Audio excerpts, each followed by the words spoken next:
What if the one thing sitting quietly at the back of your cabinet, the thing you walked past 100 times, without a second glance, was actually waiting for the moment you were finally ready to pay attention to it? I keep thinking about that question because 7 days with castor oil didn't just change my skin, or my sleep, or even my joints a little bit. It changed the way I look at simple things. And maybe that's the part that really shocked me. I didn't start this experiment because I believed in miracles. At this stage of life, I've seen enough trends come and go to know that most overnight transformations are marketing stories wrapped in pretty lighting. I started because I was curious. Curious in a quiet way. The kind of curiosity that shows up when you're not desperate, just open. I had heard older relatives talk about castor oil like it was some kind of household secret weapon. For hair, for skin, for digestion, for joint discomfort. And I always smiled politely, thinking that's old school. But lately, I've been asking myself a different question. Why do we assume old school means outdated? Sometimes it just means forgotten. So I bought a small bottle of cold-pressed castor oil, thick and golden, heavier than I expected, almost stubborn in texture. The first night, I poured a small amount into my palm and immediately questioned my decision because it felt dense, almost sticky, not like the lightweight serums we're used to now. It didn't glide. It resisted. And that resistance felt symbolic somehow. Real change is rarely silky and easy. I warmed it between my hands and pressed it gently into my skin, starting with my hands because they tell the truth about age faster than the face does. The backs of my hands have started to look thinner over the years, veins more visible, skin more fragile, and lotion never seems to go deep enough. That first application felt like I was sealing something in, not just moisture, but intention. I went to bed unsure if I would wake up greasy and regretful. Instead, I woke up surprised. My hands didn't feel oily. They felt cushioned. That's the word that came to mind, cushioned. The dryness that usually greets me in the morning was softened. It wasn't dramatic, not the kind of difference you can photograph under bright lights, but it was real enough for me to notice without searching for it. On the second night, I decided to apply it to my knees as well, because stiffness has been quietly creeping into my mornings. Not pain exactly, but that slow, tight sensation when standing up from a chair. I massaged the oil into my knees slowly, almost absent-mindedly at first, then more deliberately, as I realized how rarely I take time to touch the parts of my body that work the hardest for me. We criticize our bodies. We judge them. We wish they looked younger. But how often do we simply care for them without expectation? That night, I slept slightly deeper. I won't claim cause and effect like a scientist in a lab, but I know my patterns, and something felt calmer.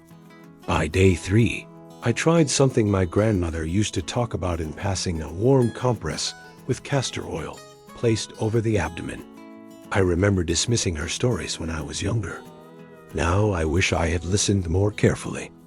I soaked a cloth in warm water, added a thin layer of oil to my skin, placed the cloth over it, and lay still for 20 minutes. It felt grounding, almost meditative. And here's where things began to shift in a way I didn't anticipate. My digestion, which has been unpredictable at times, felt smoother the next morning.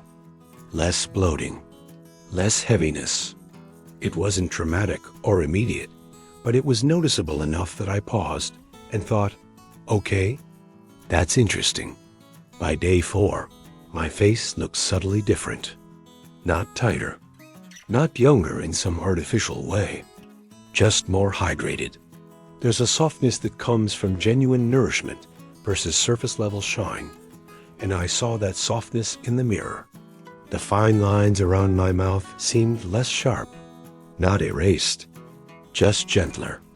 And that's when I realized something important. We chase reversal when what we might really want is comfort.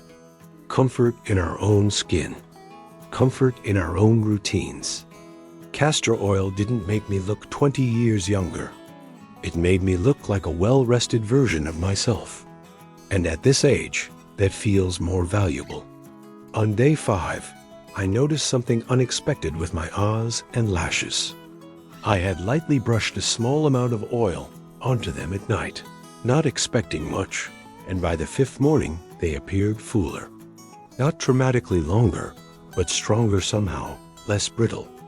Even the sparse areas of my brows looked a little more filled in, possibly because the hair was conditioned and laying differently, but still, it was a difference. My knees also felt less stiff when I climbed the stairs. Again, not miraculous, just improved. That's the pattern I kept noticing, small improvements stacking on top of each other quietly. Day 6 surprised me the most emotionally. I began to look forward to the ritual. The thick texture I initially disliked now felt luxurious in its own way. It forced me to slow down. You can't rush castor oil. It demands patience. And in that patience, something shifted mentally. I felt calmer before bed, less reactive, more grounded in my body. We talk so much about anti-aging products as if they are weapons in a war against time. But what if the goal isn't to fight time? What if the goal is to cooperate with it? To support the body as it evolves, instead of punishing it for changing? By day 7, I stood in front of the mirror, not looking for transformation, but reflecting on the week. My skin tone looked more even. My hands felt resilient instead of papery. My knees moved with slightly more ease. My sleep had improved by small, but meaningful margins. And perhaps most importantly, I felt reconnected to myself in a way that expensive creams and complicated routines never achieved. The shock wasn't that castor oil performed magic. The shock was that something so simple could remind me how powerful consistency is. We underestimate small actions because they don't create immediate drama. But subtle improvements compound. And I started thinking about how many times we abandon something because it doesn't wow us instantly. What if we gave simple things more time? What if instead of chasing the next product, we committed to one humble habit and let it work quietly? Castor oil isn't glamorous. It doesn't come in sleek packaging with celebrity endorsements. It doesn't promise instant lifting or overnight miracles. But it does something steady, something supportive. And at this stage of life, steady might be exactly what we need. Of course, it's not for everyone. Skin types vary. Sensitivities exist. Patch testing is essential. And internal use should only be done carefully and responsibly.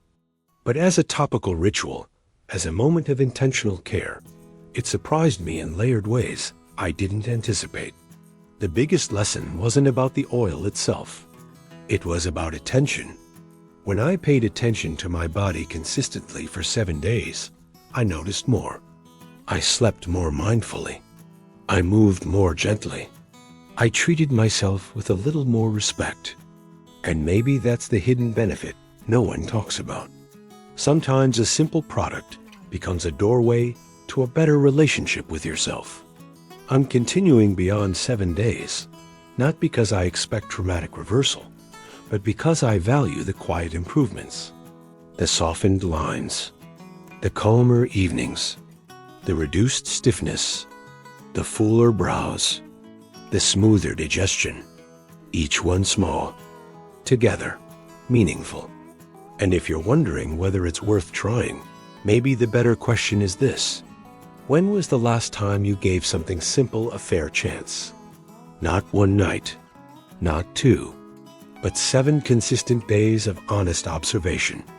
We've been trained to expect fireworks, but maybe real wellness looks more like a candle, steady, warm, persistent. So if that humble bottle has been sitting in your cabinet, maybe don't dismiss it too quickly. Try it slowly, respectfully.